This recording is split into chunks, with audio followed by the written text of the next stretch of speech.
Hello दोस्तों, मेरे YouTube channel पर आपका स्वागत है। तो चलिए कहानी शुरू करते हैं। कहानी अच्छी लगी तो प्लीज़ चैनल को लाइक शेयर कीजिएगा। मनाली रुद्रा का घर। चार्ली ग्लास में पानी डालते हुए उसमें नमक मिलाने लगा, जिसे देखकर रुद्र कंफ्यूज होते हुए बोला, अरे यार, तू क्या कर रहा है, ये तो बता। जिसके जवाब में चार्ली नींबू पानी में मिलाते हुए, लीजा को उल्टी हो रही है, बस उसी के लिए नींबू पानी मिला रहा हूँ। पता नहीं क्या अजीब चीज़ खाया है उसने। कई बार पूछा लेकिन बताने का नाम नहीं ले रहे। समझना चाहिए कि मैं कोई अंतर्यामी नहीं हूँ भाई। जुबान की भाषा समझता हूँ लेकिन नहीं, उसे तो कुछ बताना ही नहीं है। चार्ली की अजीबोगरीब बातों को सुनते हुए फलक अपना सर नहीं में हिलाते हुए रुद्र से बोली, तुम डॉक्टर को कॉल करो, तब तक मैं देखती हूँ कि लीजा को क्या हुआ है। एक आकर फलक कमरे की तरफ चली गई, जिसे जाता हुआ देख चार्ली मुंह बनाकर उसे नींबू पानी की तरफ इशारा करते, अरे अकेले क्यों जा रही है, उसे भी ले जाना चाहिए था ना। चार्ली की बात पर रुद्र डॉक्टर को कॉल करते हुए चार्ली से बोला, पक्का तूने ही कुछ किया होगा, वरना तेरे हष्ट पुष्ट पत्नी को क्या ही होने वाला था। सब तेरा क्या धरा है। ये करते हुए रुद्र चार्ली को घूरते हुए कमरे से बाहर आ गया। चार्ली भी उसके पीछे पीछे आते हुए बोला, देखो तुम मुझे इस तरीके से ब्लेम नहीं कर सकते, मैं उसका पूरा ख्याल रखता हूँ। वो जो कहती है मैं सब करता हूँ, तो मेरे कारण उसकी तबीयत कैसे खराब हुई। चार्ली की बातों को सुनते हुए रुद्र रुक कर उसे घूरते, बकवास करना बंद कर, बकवास आदमी, ये तो डॉक्टर बताएगी कि उसकी तबीयत कैसे खराब हुई। ये कहते हुए रुद्र ने अपने कदम चार्ली के बेडरूम की तरफ बढ़े, जहाँ पहुँच कर देखा फलक और लीजा बातें करते हुए बैठे थे, जिसे देख चार्ली जल्दी से लीजा के पास आकर बोला, तुम ठीक हो ना यार।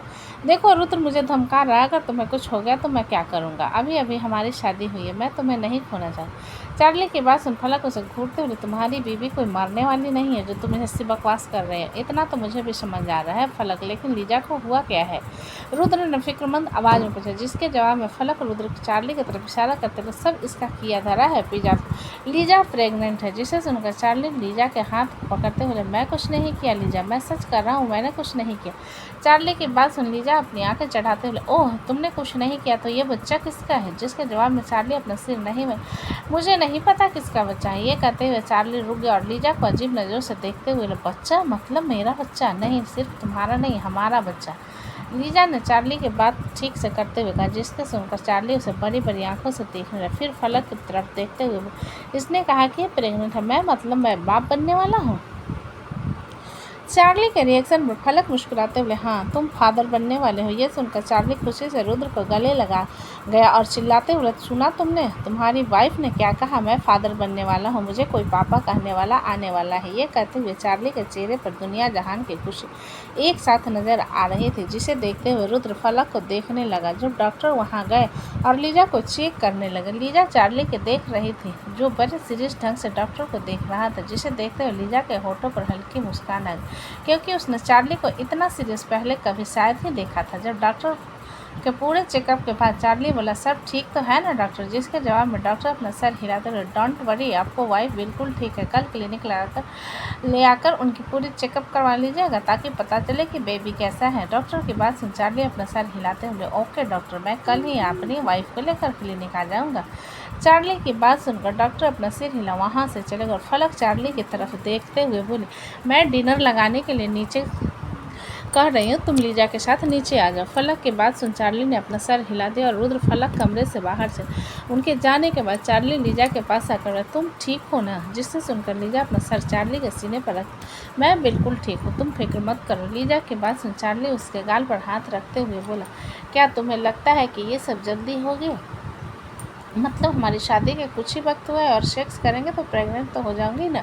लीजा ने चार्ली को अजीब नज़रों से देखते, जिसे देखकर चार्ली उसे अपने दांत दिखाते हुए, ओके तुम्हें कोई शिकायत नहीं है तो मुझे भी कोई शिकायत नहीं। चार्ली की बात सुन लीजा उसकी तरफ देखकर, मुझे भूख लगी है, नीचे चले। जिसके जवाब में चार्ली अपना सर हिला दिया और लीजा को लेकर नीचे आ गया, तो देखा रुद्र फलक को पीछे से गले लगाए उसे कुछ कह रहा था और फलक बराबर उसके बातें सुन रही थी, जिसे देख चार्ली लीजा के साथ नीचे आया और उन दोनों को देखते हुए, क्या चल रहा है। चार्ली की आवाज़ सुन रुद्र उसकी तरफ देखते हुए, मैं मेरी बीवी से कह रहा था, तेरे बच्चा आने वाला है तो हमें भी थोड़ी मेहनत करनी चाहिए, तुम्हारे बच्चे के साथ खेलने वाला कोई तो होना चाहिए ना। रुद्र की बात सुन चार्ली अपना सर हिलाते हुए, हाँ हाँ क्यों नहीं, लेकिन ज़रूरत नहीं है। ये सुन रुद्र उसे क्यों ज़रूरत नहीं है, क्योंकि अभी फलक की उम्र कितनी है, वो अपने करियर में आगे बढ़ रही है। चार्ली ने जवाब, जिसके जवाब में फलक उसकी तरफ देखते, कोई बात नहीं, मैं खुद बेबी प्लानिंग चाहती हूँ। फलक की बात सुन रुद्र मुस्कुराते हुए चार्ली की तरफ देखकर बोला, क्या सुना तुमने, अब अपना ओपिनियन मत बताना। जिसे सुनकर चार्ली का मुंह बन गया और वो लोग डिनर के लिए बैठ गए। फलक ने खीर बनाई थी मुंह मीठा करने के लिए। रात के वक्त शारंग मेंशन में नीचे धैर्य के विराट खाने के लिए डाइनिंग पर बैठे हुए थे और शक्ति एक तरफा चुपचाप खड़ी थी। जब ऊपर से चिल्लाने की आवाज़ आई जिसे सुन धैर्य और बाकी सब ने ऊपर की तरफ देखा तो गीतांजलि चिल्ला रहे थे। जिसे देख शक्ति उस तरफ जाने लगी। जिसे रोकते हुए धैर्य बोला, मत जाओ, वो खुद नीचे आ जाएगी। धैर्य की बात सुन शक्ति रुक गई। जिसे देख विराट आंखें छोटी हो गई और खुद से बोला, बहुत बात मानती है बरू की, कहीं कोई लोचा तो नहीं। ये कहते हुए विराट का मुंह बन। जब गीतांजलि नीचे आई और धैर्य को देख उसका चेहरा गुस्सा से भर गया और वो चीखते हुए, मुझे लगा ही था कि तुम्हारे अलावा ऐसी घटिया कोई और नहीं कर सकता। आखिर तुम खुद को समझते क्या हो। गीतांजलि की बात सुन धैर्य बड़े एलिगेंट तरीके से अपने डिनर करते हुए, मैं खुद को तुम्हारा हस्बैंड समझता और कुछ जानना है तुम्हें। जिस पर गीतांजलि उसके सामने आकर बोली, अच्छा तुम जो चाहे समझते रहो, मेरा पीछा छोड़ो। गीतांजलि की बात सुन धैर्य शक्ति की तरफ देखते, शक्ति मैडम के लिए खाना लगाओ, सुबह से कुछ नहीं खाया इसने। धैर्य की बात सुन शक्ति ने अपना सिर हिलाया और गीतांजलि की बात पर अपने दांत पीसते हुए बोली, मेरे सामने शरीफ बनने की कोशिश मत करो। मैं इस घर का खाना तो क्या पानी भी नहीं पीऊँगी, मुझे बस मेरे घर वापस जाना है। गीतांजलि के बाद सुन विराट थोड़ा बोर होते, अब भाभी आप जरा कम चिल्ला सकती हैं, मेरे कान पक रहे हैं। आपकी बेसुरी आवाज़ सुनकर विराट की आवाज़ सुन गीतांजलि का ध्यान विराट पर गया। जिसे एक पल के लिए वो देखती रह गई, लेकिन अगले ही पल उसने गुस्से में कहा, ओह तो अपने कान में रुई डाल लो, क्योंकि मैं तो ऐसे ही बात करने वाली हूँ, क्योंकि तुम्हारे भाई ने कोई अच्छा काम तो किया है नहीं जिससे तमीज़ से बात की जाए। गीतांजलि की बात सुन विराट अपनी आंखें छोटी कर उसे देखते हुए कुछ कहने लगा। जिस बीच में रोक कर धैर्य बोला, तुम चुप रहो, ये मेरी और मेरी बीवी के बीच की बात है। जिसे सुन विराट उसकी तरफ देखते, अच्छा तो अपनी बीवी को लेकर कमरे में जाओ, वहाँ चाहे 3 वार करो या फॉकिंग डोंट केयर, बट अभी मैं अपना खाना खा रहा हूँ, जहाँ मुझे बकवास बिल्कुल नहीं चाहिए, क्योंकि मुझे शांति में खाना पसंद है। विराट की बात को इग्नोर कर गीतांजलि गुस्से में धैर्य पर चिल्लाते हुए, धैर्य। जब प्लेट टूटने की आवाज़ आई सब ने उस तरफ देखा जहाँ विराट ने अपने खाने की प्लेट फेंकी थी। जिसे फेंकने के बाद विराट कुर्सी से उठते हुए अपने हाथ साफ करते हुए, कल से मैं अपना 3 टाइम का खाना अपने बेडरूम में खाऊंगा, क्योंकि यहाँ पहले की तरह शांति नहीं रही। ये कहकर विराट अपने कमरे की तरफ चला गया। जिसे जाता हुआ देख धैर्य शक्ति से बोला, शक्ति वो खाने के बगैर नहीं रह सकता, उसका डिनर कमरे में पहुँचा दो। धैर्य की बात सुन सकती अपना सर हिला। विराट के फेंके प्लेट को उठाकर किचन में रखा है और दूसरे प्लेट में खाना निकाल विराट के कमरे की तरफ। जिसके जाने के बाद धैर्य गीतांजलि की तरफ देखते हुए बोला, मैं तुम्हें इस घर की खुशियाँ बनाकर लाया हूँ, क्लेश मत करो और शांति के साथ रहो। तुम्हें जो करना है करो, लेकिन यहाँ से भागने के बारे में मत सोचना। धैर्य की बात सुन गीतांजलि उसे गुस्से भरी आंखों से देखते हुए बोली, तुम्हें क्या लगता है तुम कहोगे और मैं मान जाऊंगी। धैर्य खुद फैसला लेना अलग होता है, लेकिन किसी और के मकसद को पूरा करने के लिए किसी का इस्तेमाल करना अलग होता है। और मैं इस इंसान के साथ नहीं रह सकती जो अपने खुद के फैसले नहीं ले सकता, इसलिए मुझे यहाँ से जाने दो। गीतांजलि की बात सुन धैर्य उसे देखते हुए बोले, मैंने तुम्हें किसी चीज़ की कमी होने नहीं दी, हर बात मानी तुम्हारी, और तुम मुझसे ऐसे बात कर रही हो जैसे मैंने तुम्हारे साथ पता नहीं क्या कर दिया और तुम्हें नहीं पता क्या किया। तुमने एक हंसती खेलती लड़की की ज़िंदगी बर्बाद कर दी। तुमने धैर्य शारंग इतना बर्बाद कर चुके हो, मुझे और कितना करोगे। गीतांजलि आंखों में नमी लिए कहा। जिसे देखकर धैर्य कुर्सी से खड़ा हो गीतांजलि के सामने उसे देखने लगा, फिर एकदम से गले लगाते हुए बोला, अब कोई नहीं है मुझे ऑर्डर देने वाले, मेरे फैसले में मेरे अपने होंगे। प्लीज़ गीतांजलि, आखिरी मौका, अगर मैं तुम्हारे फैसले पर खरा नहीं उतरा तो तुम मुझे छोड़ देना, मैं कुछ नहीं कहूँगी। गीतांजलि धैर्य की बात सुन उसे खुद से दूर उसे देखते हुए बोली, मेरी अपनी भी कोई सेल्फ रिस्पेक्ट है। मैंने खुद कहा कि मैं थूक कर नहीं चाहती, मैंने जिसे छोड़ दिया उसे छोड़, इसलिए तुम्हारा मुझसे कुछ भी कहना बेकार है। तो तुम मुझे क्वींस नहीं कर सकते और मैंने अपना फैसला ले लिया, मुझे तुम्हारे साथ नहीं रहना। गीतांजलि की बात सुनते धैर्य की आंखें नम हो गई और वो उसके सामने घुटने के बल बैठते हुए, मैं तुम्हारे लिए अपनी सेल्फ स्टेम को भूल कर तुमसे भीख मांगता हूँ गीता, प्लीज़ अपनी जिद में मुझे मत छोड़ो। नहीं रह सकूँगा तुम्हारे बगैर। पहले साथ नहीं थे लेकिन रिश्ते में थे, जिन सभी रिश्तों को मैं तुमसे तोड़ कर जा रही हूँ। गीतांजलि ने पॉकेट से मंगलसूत्र को निकाल धैर्य के ऊपर फेंकते हुए, जिसे देख धैर्य बिल्कुल शांत हो गया। जिसे एक नज़र देख गीतांजलि ऊपर, लेकिन धैर्य वैसा ही बैठा रहा। कुछ देर बाद गीतांजलि अपना बैग लेकर बाहर आई और धैर्य की तरफ बिना देखे बाहर की तरफ चली। जिसके जाने के कुछ देर बाद धैर्य अपनी जगह से उठा और सीधा बाहर की तरफ चला गया। ऊपर विराट जो कि बालकनी में खड़ा सब कुछ देख रहा था, उसने अपने हाथ में पकड़ी सिगरेट का एक लंबा कस भरा। जहाँ शक्ति है वहाँ आकर खाना टेबल पर रखते हुए, सर आपका खाना।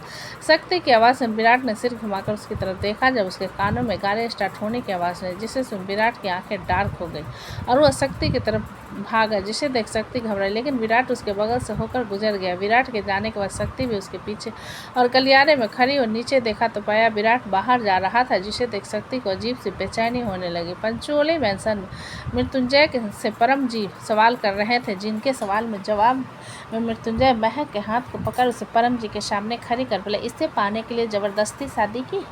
मृत्युंजय के जवाब को सुन परम जी अपनी आंखें छोटी करते हुए, ओह, तो रिश्ते बनाने के लिए तमीज़ नहीं सिखाई घर वालों ने? ज़बरदस्ती करना और एक भोली लड़की को क्रिटिलाइज करना बस सिखाया तुम्हारे घर वालों ने? परम जी की बात सुन मृत्युंजय गहरे सांस में, जब मेरे ससुर जी और सासू माँ को उनके दिमाग में कोई खराबी नज़र नहीं आती मामा ससुर जी, तो आप अपने दूरबीन का पावर क्यों बढ़ाने पर तुले हुए हैं? मृत्युंजय के बाद सुन अजित हैरान से सुधांशु की तरफ देखते हुए, अबे यार, तूने बिल्कुल ठीक कहा, ये तो बड़ा गर्म दिमाग का आदमी है। मामा जी के सामने तो आज तक हमारी नहीं चली, लेकिन इन्हें देखो कैसे जवाब दे रहे हैं, क्योंकि उन्होंने कभी हारना नहीं सीखा। उनके पास सभी सवालों के जवाब होते, इसलिए तो मैं कुछ भी नहीं कर।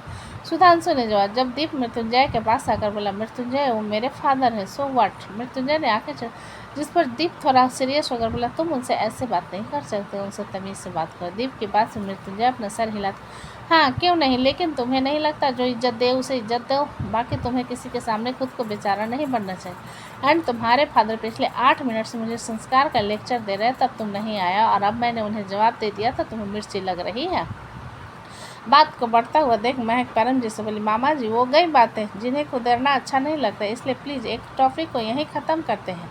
देखिए भाभी भी आ गई। ये कहते हुए महक ने सीढ़ियों की तरफ इशारा, जिधर देखते हुए परम जी एक नज़र मृत्युंजय को घूर कर उस तरफ देख चले गए। जिनके जाने के बाद महक सुधांशु और दीप को घूरते हुए, किसने मामा जी को ये सब कुछ बताया? सीधा सीधा पूछ रही हूँ, जवाब दो। महक के सवाल पर सुधांशु और दीप एक दूसरे को देखने लगे और दीप बचते हुए वहाँ से जाने की कोशिश करते हुए, अरे पंडित जी आ रहे हैं और ज्योति मुझे बुला रही होंगे, मैं उधर जाता हूँ। ये कहते हुए दीप जाने, जिसे देख सुधांशु एक हाथ से उसे पकड़ते हुए, अरे अरे ऐसे कैसे मुझे यहाँ फंसा कर भाग रहे हो? फिर महक की तरफ देखते हुए, दीदी कल रात जब मामा जी आए उन्होंने सबसे पहले आपके बारे में पूछा तो दीप भाई ने उन्हें सब कुछ बता दिया। सुधांशु के बाद संदीप उसके कान में खींचते हुए, सिद्धू के बच्चे मुझे बस फंसा रहा है, अपनी करतूत नहीं बता रहा है कि वह कैसे मृत्युंजय की तारीफ में फूल बांध रहा था। दीप की बात सुन मृत्युंजय एक नज़र सुधांशु को देख महक को जीत की तरफ इशारा करते हुए बोला, मैं दीप की बात से एग्री करता हूँ, क्योंकि तुम्हारे भाई ने इस साले के सामने भी मेरी बुराई की थी। मृत्युंजय की बात सुन दीप उसकी तरफ देखते हुए, मुझे गाली दी उन्होंने, जिसे सुन मृत्युंजय सुधांशु की तरफ देख उसे दीप की तरफ इशारा करते हुए बोला, सुना साले, आपने अपने भाई को समझाओ कि मैं साला वाला साला कह रहा था, गाली नहीं दे रहा था। मृत्युंजय की बात पर दीप का मुंह बन गया और महक सुधांशु और दीप की तरफ देखते हुए, मेरे हस्बैंड कैसे आपको भी पता है गुस्सैल है, लेकिन मुझे शांति पसंद है, इसलिए आगे से उनकी बुराई नहीं चलेगी। महक की बात सुन सुधांशु अपना सर हिलाता, ओके हम आगे से ख्याल रखेंगे, आप प्लीज़ यार गुस्सा होना बंद करो, चलो फंक्शन शुरू हो चुका है। जिसे सुनकर सभी लोग लिविंग हॉल की तरफ चले, लेकिन मृत्युंजय, अमृत, शोभित, विकल्प और चित्रांग वहीं रुक गए, जिन्हें देखते हुए मृत्युंजय बोला, यहाँ का क्या लड्डू बट रहा है, जाओ ना अपनी बीवी के पास। मृत्युंजय के पास शोभित हल्का मुस्कुरा, यार आपके मामा ससुर तो बड़े खतरनाक आदमी निकले, आगे से संभल कर रहना। क्या संभल कर, मैं तो उनके आसपास भी नहीं आऊँगा। बूढ़ा हुआ अजीब सी स्वाद का प्राणी लगता है। जब सवाल कर रहा था तो बिना ही हेजिटेशन के मृत्युंजय का मुंह बनाते हुए कहा, जिसे सुनकर विकल्प मृत्युंजय की तरफ देखते हुए बोला, लेकिन आपको तो खुश होना चाहिए ना ब्रो, क्यों अपने खुद के दिमाग का यहाँ आकर भरता बनाने की खुशी में? मृत्युंजय ने चिढ़ते हुए कहा, जिसे देख विकल्प अपना सिर नहीं महिलाते बोले, अरे नहीं, अक्सर कुछ लड़कियां अपने मामा पर जाते हैं, महक भाभी अपने मामा जी पर नहीं गई, इस बात से आपको खुश होना चाहिए। जिसे सुन मृत्युंजय अपनी मुट्ठी मजबूती से बंद, अगर वो ऐसी होती तो शादी की रात ही डाइवोर्स हो जाती, और मुझे ऐसे लोग नहीं पसंद जो समय, स्थिति और इंसान को नहीं देखते। मृत्युंजय की बात सुन अमृत अपना सिर हिलाते हुए, हाँ तुम्हारी इस बात में पॉइंट तो है, क्योंकि अब तुम पहले की तरह नहीं रहे, बदल गए हो। जिसे सुन मृत्युंजय कुछ कहता उससे पहले शिवांश जो वहाँ खड़ा उनकी बात सुन रहा था, मृत्युंजय से बोला, करेक्ट डैड, क्योंकि आप पहले बहुत गुस्सैल और घमंडी थे। मैं दोनों आपसे डरते थे। शिवांश के बाद से मृत्युंजय अपनी आंखें छोटी करते हुए, ओह तो तुम अब मेरी बुराई करोगे, ये कहते हुए मृत्युंजय शिवांश की तरफ, जिसे देख शिवांश वहां से भागते हुए, सभी आपकी तारीफ कर रहे थे तो मेरे जुबान भी फिसल गई। सॉरी डैडी, ये कहते हुए शिवांश किसी से टकरा गया, लेकिन वह गिरता उससे पहले मृत्युंजय उसे संभालते हुए बोला, तुम ठीक हो? मृत्युंजय की बात पर शिवांश अपना सिर हिला उठते हुए अपने सामने खड़े परम जी के सामने पर सर झुकाते हुए बोला, सॉरी दादाजी, मैं आपसे टकरा गया। आपको लगी तो नहीं? जिस पर दीपांजलि वहाँ आकर शिवांश से बोले, ये मेरे दादू है तो तुम्हारे भी दादू होंगे राइट? दीपांजलि के बाद परम जी उसकी तरफ देखते हुए पूछे, क्यों, ये बच्चा कौन है जो ये मुझे दादाजी कहेगा? अरे दादू, मैं आपको कल मेरे फ्रेंड्स के बारे में बता रही थी ना कि मेरा एक बेस्ट फ्रेंड है शिव, यही तो है शिवांश मेरा बेस्ट फ्रेंड। दीपांजलि ने शिवांश के हाथ को पकड़ते हुए गया, जिसे देख शिवांश अपना हाथ दीपांजलि से छुड़ाते हुए परम जी से बोले, जी हाँ, मैं इसके ही स्कूल में पढ़ता हूँ, लेकिन फ्रेंड से ज़्यादा हम फैमिली फ्रेंड है दादाजी। Family friend? परम जी ने आंखें चढ़ाते हुए, जिसे शिवांश नर्वस होने लगे, जिसे महसूस कर वैदिक वहाँ आते हुए शिवांश के हाथ को पकड़, तुम नर्वस क्यों हो रहे हो, बताओ इन्हें तुम कौन हो? वैदिक की बात सुन शिवांश परम जी की तरफ देखते हुए, हेलो दादाजी, मेरा नाम शिवांश मृत्युंजय महक सारंग है। जिसे सुनकर परम जी अपना सर हिलाते हुए बोले, हाँ, नीरू ने बताया था कि महक ने एक समझदार सुंदर बच्चे को गोद, वो तुम हो, काफ़ी अच्छे हो तुम, नाइस टू मीट यू। परम जी के बाद सुन शिवांश थोड़ा सहज होता, nice to meet you too दादाजी। शिवांश के बाद सुन मृत्युंजय उसकी तरफ देखते हुए, लेकिन शिव, ये तुम्हारे नाना जी होंगे, इसलिए नानू कहो। मृत्युंजय की बात सुन शिवांश अपना सिर हिलाते हुए परम जी से, आप मेरे नाना जी? जब महक वहाँ पर आते हुए बोली, बातें बाद में कर लीजिए, चलिए गोद भराई की रस्म शुरू करते हैं। महक के बाद पर सभी लोग ज्योति के पास आ गए, जो बड़ी खूबसूरती से सजाई गई थी और उसकी गोद में नारियल और ढेर सारे वैरायटी के पौष्टिक आहारों में रखा गया था। जब पंडित जी वहाँ जाकर दीप ज्योति और बच्चों को सलामती के लिए उन्हें आशीर्वाद देने लगे, वहाँ पर प्यारा सा म्यूजिक चल रहा था, जिसे सभी सुन रहे थे और थोड़ा एंजॉय कर रहे थे। जब वहाँ पर खड़े मृत्युंजय के पैर के पास समृद्धि जाकर उसके पैंट को पकड़ते हुए बोली, डैडा। समृद्धि के पैंट को पकड़ने पर मृत्युंजय झुककर उसे उठाते हुए, समृद्धि, तुम हर बार मेरा पैंट क्यों पकड़ती हो बेटा? किसी दिन ज़्यादा खींचने से उतर गया तो मेरी इज्जत उतर जाएगी। तो दोस्तों, कहानी कैसी लगी मुझे कमेंट में लिखें, अच्छी लगी तो प्लीज़ चैनल को लाइक करें, सब्सक्राइब करें और ज़्यादा से ज़्यादा शेयर करें कहानी को।